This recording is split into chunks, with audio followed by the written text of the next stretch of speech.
परसों भारतीय जनता पार्टी का संकल्प पत्र, घोषणा पत्र वो माननीय नरेंद्र मोदी जी ने, पार्टी के अध्यक्ष नड्डा साहब ने, राजनाथ सिंह जी ने और शीर्ष नेतृत्व ने उसको जारी किया।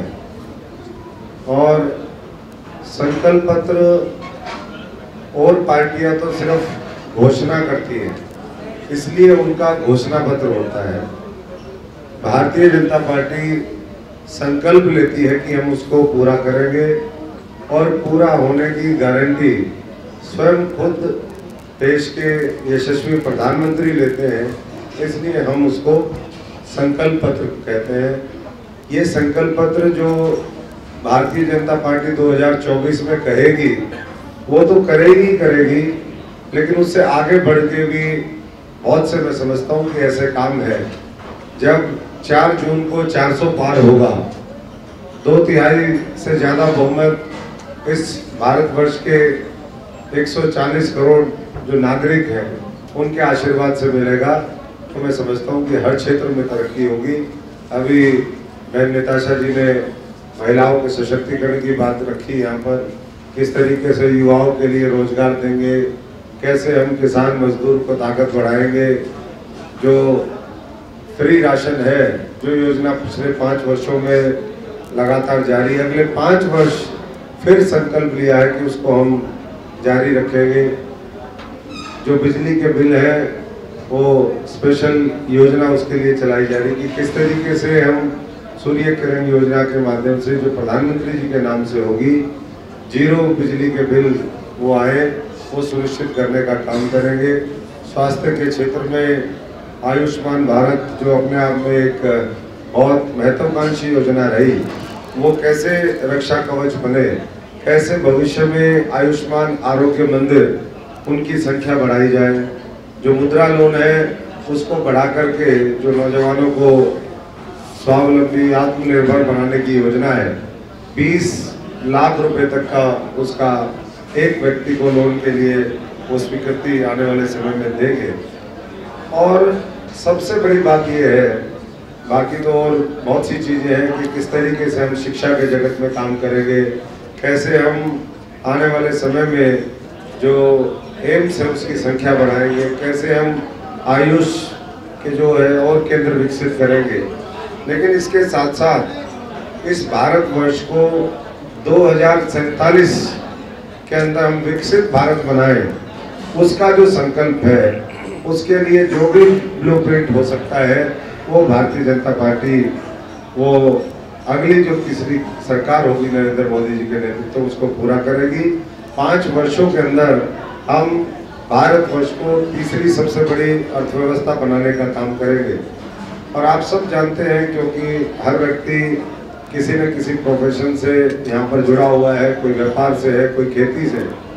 जब हम अपनी फसल बेचते हैं, जब किसान के खाते में पैसा आता है, जब आड़ती के खाते में पैसा आता है, तो वो उसका जो मुनाफा होता है वो परिवार के पालन पोषण के लिए भी खर्च करता है, वो मकान बनाने के लिए भी करता है, वो बच्चों की शिक्षा चिकित्सा पे भी खर्च करता है, उसकी जो पेइंग कैपेसिटी है वो बढ़ती है, वो गाड़ी के ऊपर भी खर्च करता है, वो मकान के ऊपर भी खर्च करता है और जीवन स्तर बेहतर होता है। ऐसे ही जब देश की अर्थव्यवस्था पूरी दुनिया में तीसरी बड़ी अर्थव्यवस्था बनेगी, तो पूरा भारत जो है वो सुख समृद्धि के रास्ते पर आगे बढ़ेगा।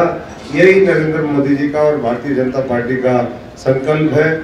और इसके लिए पहले पिछले 10 वर्षों में आदरणीय नरेंद्र मोदी जी के नेतृत्व में एक मजबूत बुनियाद इस देश में इंफ्रास्ट्रक्चर की रखी गई।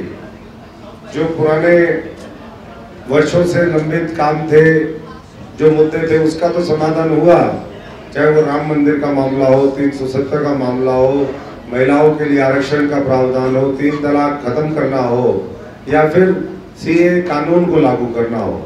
इसके साथ साथ कई लाख करोड़ रुपए के प्रोजेक्ट वो अलग अलग राज्यों में जारी हैं। और नरेंद्र मोदी जी ने इस संकल्प पत्र में, भारतीय जनता पार्टी ने खास तौर पे कहा है कि भविष्य के अंदर हम कैसे हमारी संस्कृति को हमारे गौरव को, हमारी परंपराओं को और भविष्य में आगे बढ़ा सके, उसके लिए भी हम त्रिवल्लुवर सांस्कृतिक केंद्र के जरिए जो विकास की विरासत है उसको आगे बढ़ाने का काम करेंगे। वर्ल्ड क्लास नई रेलवे की लाइनें बिछाएंगे, वंदे भारत एक्सप्रेस है, अमृत भारत है, नमो भारत ट्रेन, ये भविष्य के अंदर नई बड़ी रेलवे की महत्वाकांक्षी योजनाएं होंगी। और अगली जो सरकार है उसका विशेष फोकस, क्योंकि पिछले समय में रोडों के ऊपर बहुत ज़्यादा ध्यान दिया गया, रेलवे के ऊपर भी दिया, लेकिन अगला जो 5 साल है वो रेलवे के, अगर मैं समझता हूँ कि इंफ्रास्ट्रक्चर की बात करें तो जितना आज़ादी के बाद काम रेलवे के क्षेत्र में हुआ है उससे कई गुना ज़्यादा अगले 5 वर्षों में होगा। तो ये बहुत सी बातें हैं। उसके साथ साथ किसानों के लिए फूड प्रोसेसिंग, क्योंकि देश की आबादी बढ़ रही है, फूड प्रोसेसिंग का एक बहुत बड़ा महत्व है।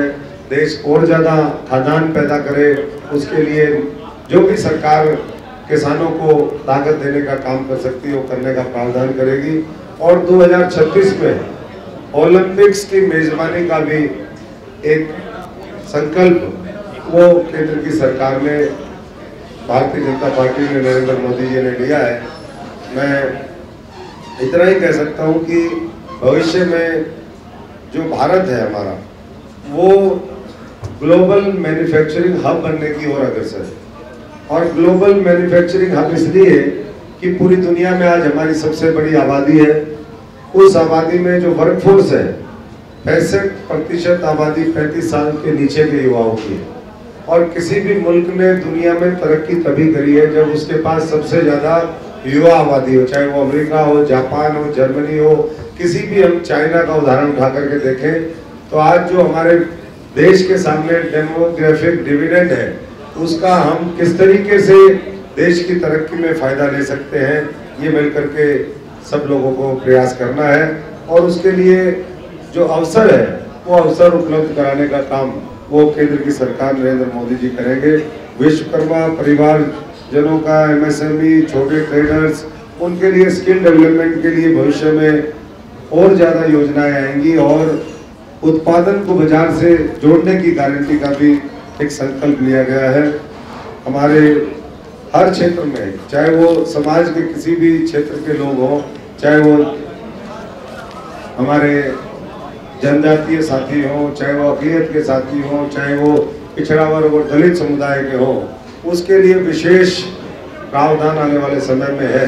और भारतीय जनता पार्टी महिलाओं के स्वास्थ्य से संबंधित, क्योंकि सर्वाइकल कैंसर, ब्रेस्ट कैंसर, आर्टियोपोरोसिस, इस तरह की जो बीमारियां हैं उसके लिए खास तौर पे, क्योंकि बहुत महंगी दवाइयाँ आती है, इसका भी प्रावधान आने वाले समय में होगा। FPOs जो वर्तमान सरकार की एक बहुत ही महत्वाकांक्षी योजना है, फूड प्रोड्यूस ऑर्गेनाइजेशंस बन रही है, कुछ क्लस्टर ऑफ विलेजेस पर उसको बनाया जाता है ताकि एक जगह किसान अपना पैदा किया हुआ अन्न रख सके और वहाँ से उसको ठीक तरीके से बाजार के साथ कनेक्ट किया जाए, फूड प्रोसेसिंग के साथ उसका कनेक्शन हो। ये सरकार ने एक जिला एक उत्पाद, उसकी एक महत्वपूर्ण योजना भी भविष्य में शुरू करी है। तो मैं बहुत ज़्यादा ना कहते हुए इतना ही कहूँगा कि हमारे लिए, सबके लिए एक और गर्व की बात है कि हमारे झज्जर के एक किसान को सम्मान मिला और पहली जो हमारे संकल्प पत्र की जो कॉपी थी वो माननीय प्रधानमंत्री जी ने हरियाणा के एक बेटे, हरियाणा के एक लाल को वो सौंपी है। देखिए, कांग्रेस का घोषणा पत्र, वो सिर्फ मैंने पहले ही कहा कि सिर्फ घोषणा है। पहले भी वो घोषणा पिछली बार भी की थी, एक न्याय योजना। मैं पूछना चाहता हूँ, वो जो न्याय योजना की बात उन्होंने करी थी पिछले घोषणा पत्र में, जहाँ कांग्रेस की सरकारें आई, क्या लोगों को न्याय मिला? आजादी के बाद लंबे समय तक देश के साथ अन्याय करने वाले, देश का शोषण करने वाले, देश को लूटने वाले लोग क्या वो न्याय दे सकते हैं? ये मेरा सवाल है। तो इसलिए मुझे नहीं लगता कि आज उनके घोषणा पत्र को देखने की आवश्यकता है। आज आवश्यकता है तो संकल्प से सिद्धि तक का रास्ता, वो हमें सब लोगों को मिलकर के तय करना है। और मैं उम्मीद करता हूं कि हम सब लोग, हमारे पार्टी का नेतृत्व भी यहाँ पर बैठा है, मीडिया के साथी भी हैं, अगले 35-40 दिन के अंदर हम हरियाणा के हर घर तक पहुँचे, खास तौर पे सिरसा के एक एक व्यक्ति तक जो हमारा संकल्प है उसको हम लेकर के जाएं, उसको कन्विंस करें और उसको भविष्य में प्रेरित करें कि इस लोकतंत्र को मजबूत करने के लिए वो भारतीय जनता पार्टी कमल के निशान और नरेंद्र मोदी जी के साथ जुड़ा। आपने सबसे पहले पूछा कि भाई महंगाई और रोजगार के बारे में। महंगाई के ऊपर बहुत नियंत्रण करने का काम, आज जो इन्फ्लेशन है वो मैं समझता हूँ कि पूरी दुनिया में जहाँ सबसे कम है वो भारतवर्ष के अंदर है, और उसका डायरेक्ट जो है वो महंगाई से उसका रिलेशन है। इसी तरीके से जो बेरोजगारी की बात है जी, बेरोजगारी का सवाल है, तो बेरोजगारी लगातार सरकार की कोशिश रही कि हम सरकारी नौकरियां भी दें, हम साथ साथ उद्योग धंधों को मजबूती से स्थापित करें इस देश के अंदर, एक वातावरण बनाएं ताकि लोगों को स्वरोजगार भी मिले, उद्योग धंधों में रोजगार मिले, कृषि में रोजगार मिले, हम जो ट्रेडिशनल जो हमारा मजदूर वर्ग है उसके हाथों को ताकत दे सके, और भविष्य में भी ये काम जारी रहेगा। हमारी एक और आप सब जानते हैं, देश के अलग अलग राज्यों के अंदर बड़े पैमाने पर पेपर लीक होते थे।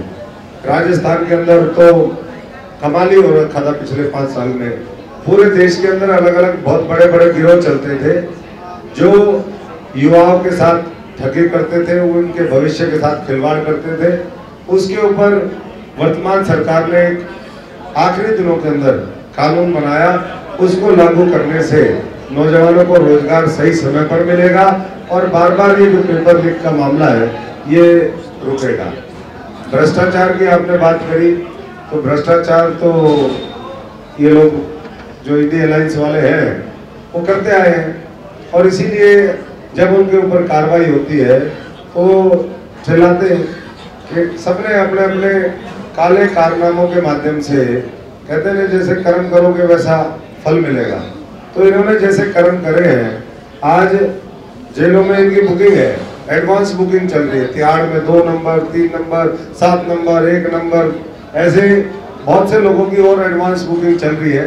कब कब किसका नंबर आएगा वो न्यायपालिका और जो है एजेंसीज वो तय करेंगी, लेकिन इतना जरूर है, मोदी जी ने कहा है कि भ्रष्टाचार को अगले 5 वर्षों, क्योंकि जब तक भ्रष्टाचार रहेगा तब तक जो है जनता तक, नीचे तक उसका योजनाओं का, विकास का, सशक्तिकरण का लाभ पहुंच नहीं सकता। इसलिए उसके ऊपर देखिए भ्रष्टाचारी कौन आ गया, पहली बात तो ये, मुझे तो नहीं लगता कि भ्रष्टाचारी को भारतीय जनता पार्टी लेती है। भारतीय जनता पार्टी पूरी तहकीकात करके कर्मठ, देश के लिए समर्पित, देशभक्त, ईमानदार लोगों को लेती है।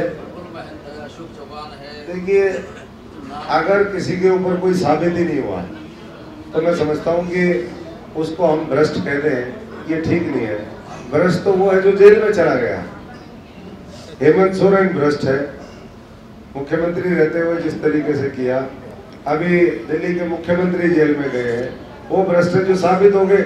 नहीं तो न्यायपालिका ऐसे ही तो ना है कि न्यायपालिका जो है वो उसकी हिरासत बढ़ाती जाती है कि रिमांड के इसको बढ़ा दीजिए।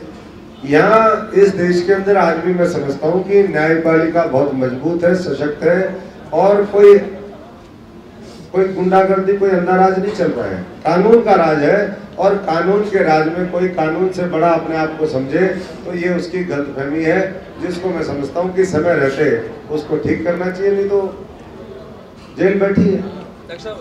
तिहाड़ क्या दिल्ली वालों के लिए है? हालांकि इंडिया गठबंधन हरियाणा में भी है, क्या हरियाणा से कोई नेता भी तिहाड़ की सैर करेगा?